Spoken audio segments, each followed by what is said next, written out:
وقد يكون نجم هذه البطولة. رونالدو استلمها، رونالدو با با با با با با با با با با با.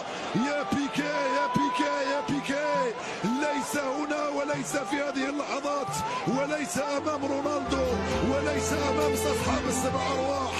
قد يفعلها رونالدو ويفعلها البرتغال. يا بيكي ستندم أنك أخطأت أمام رونالدو هنا. هل سيحبس أنفاسنا رونالدو؟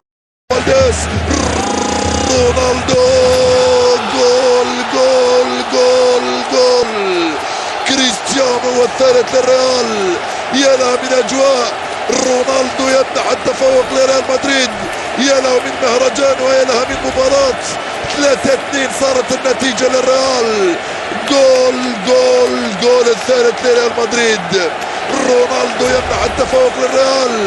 غريب أنها تسجل 4 أهداف وأنت لا تسجل يا رونالدو. صارت 5 وأنت لا تسجل يا رونالدو، لأن رونالدو صار برصيده الآن في مجموع الأهداف 27 هدف سجلها هذا الموسم، الهدف ال15 في سنة 2014. صارت النتيجة 3-2.